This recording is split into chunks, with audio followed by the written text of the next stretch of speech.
If you're in the self-storage game, you know it's a constant battle, right? You're always looking for that extra edge. More revenue, better efficiency. It feels like a game of inches. But what if the real key to unlocking some major profits isn't about chasing something new, but about completely rethinking what you're already doing? I mean, just think about that for a second. What if you could take your everyday expenses, the things you have to do, and turn them into your most powerful streams of revenue?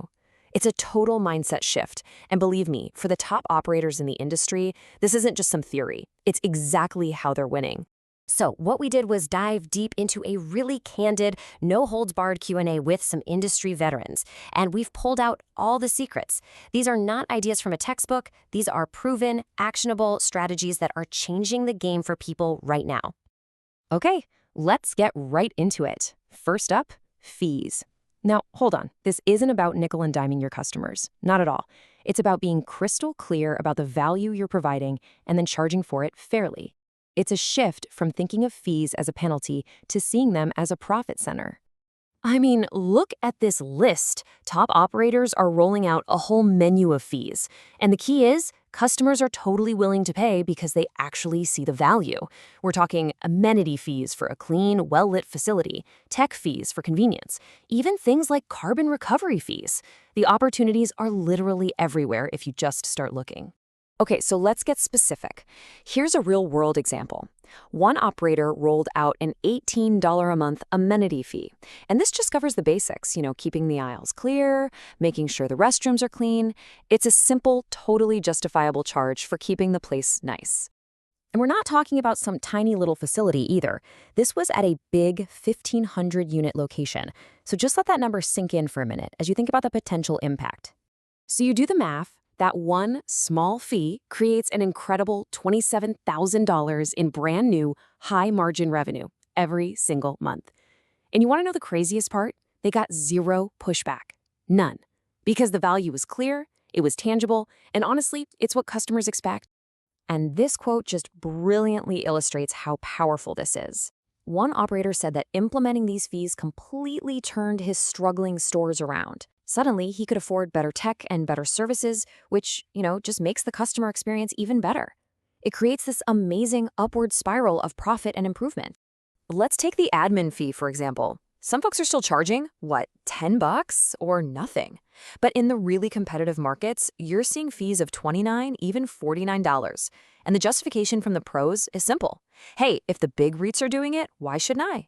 It's all about knowing your market and valuing your time and services at the same level as the industry leader. Now, this idea of charging for value, it goes way beyond just amenities. Let's move on to our second section, tech and efficiency. Because the smartest operators, they don't see technology as just an expense. They see it as a tool for massive efficiency gains and a direct source of new revenue. This slide just captures the whole shift perfectly. The old way, you had managers bogged down, wasting hours on tedious tasks, like going around and overlocking units. The new way, you use tech like smart locks to automate all that. This frees up your team to focus on what actually makes you money, sales and customer service, while a new tech fee literally pays for the upgrade. So you think your customers won't pay for tech? Get this. One facility where the average customer age is somewhere between 67 and 75 charges a $7.95 monthly tech fee for using an app to open the gate. And guess what? Zero complaints. I mean, this just blows that whole myth that older folks are scared of tech right out of the water. As one operator said, they damn sure do have smartphones and they know how to use them.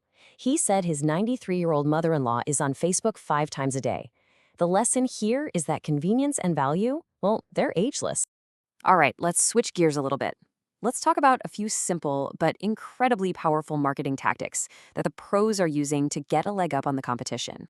Okay, this right here is a total golden nugget for getting the most out of your Google reviews. Instead of just writing back, "Thanks for the review," you follow this formula. You thank them by name, you mention your facility name and city, and you weave in keywords like cleanliness or military discount. You're basically feeding Google's algorithm exactly what it wants to see, and it's going to boost your local search rankings like crazy. And speaking of getting new customers, when it comes to leads, speed is everything. The experts were super clear about this. The second a lead comes in, a timer starts. Your chance of actually renting to that person plummets if you wait more than a half hour to reach out. So here's the crucial point. You have to be persistent. Get this, a staggering 80% of sales happens somewhere between the 5th and the 12th time you contact someone. Just think about that. Most operators, they give up after 1 or 2 tries. The ones who are winning are the ones who are politely and professionally persistent. And all this talk about persistence brings us to our final section. And honestly, this might be the most important part of this whole thing, because all these great strategies are totally useless if you don't have the right mindset. So what's the biggest thing holding operators back from doing all this stuff? It's one word: fear. It's the fear of confrontation, the fear of getting a bad review, the fear of losing a customer over a late fee or some new charge. And this quote just hits the nail on the head. One veteran operator said it all. Just goes back to that fear of losing a customer. But here's the thing. Profitable operators know that running a business isn't a popularity contest. It's about being firm, being fair, and being consistent. So what does that actually look like? Well, this table basically lays out the playbook. Top operators, they don't even use the term grace period because it can create legal problems. Rent is due on the 1st, period. They don't take partial payments because that's just kicking the can down the road. And if a customer with a discount pays late, well, they lose the discount. It's a privilege for paying on time, not a right. The real secret to making all this work without a ton of drama is this. You have to set the expectation. The time to be firm about your rules is during the lease signing, when everything is friendly and calm. You're not being mean, you're just establishing a professional business relationship from day one. So when you boil it all down, the takeaway is really clear. Success in this business comes from running a disciplined operation. It's about being confident enough to charge for the value you provide, smart enough to use technology to your advantage, and having the guts to enforce the fair rules you've set. So I'll leave you with this question. Look back at all these ideas. The new fees, the tech, the tougher policies. Which of these are you afraid to try in your own business? And more importantly, why? Because the answer to that question might just be what's standing between you and your facility's true potential.